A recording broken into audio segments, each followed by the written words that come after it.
Title: AITA for cheating on my partner. When I felt emotionally neglected. Hi Reddit, I'm struggling with my own guilt and confusion right now and need some outside perspective. I've been with my girlfriend Maya for 3 years.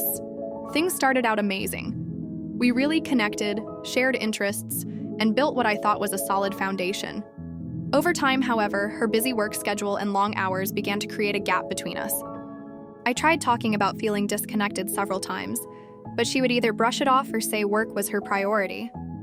I felt increasingly invisible and emotionally starved in our relationship.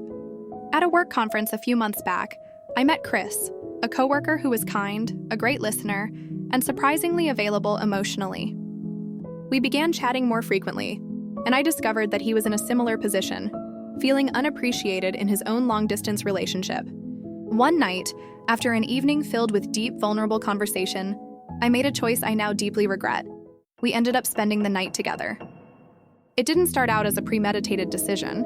It was the result of months of built-up loneliness and feeling dismissed in my own relationship. Afterwards, guilt and relief warred inside me. I immediately ended the physical aspect of our encounter, but the emotional impact was undeniable. When Maya eventually discovered text messages and hints of the affair, she was devastated and felt utterly betrayed. Friends have since taken sides, some saying that betrayal is betrayal, while others hint that I was reacting to her consistent emotional absence. I never intended to hurt her, but in that moment I felt so desperate for connection and validation that I strayed. I'm now caught in a storm of remorse and justification. Part of me believes that her lack of emotional support pushed me into a corner, while another part sees no excuse for infidelity regardless of the circumstances. So Reddit AITA for cheating on Maya even though I felt emotionally abandoned for so long?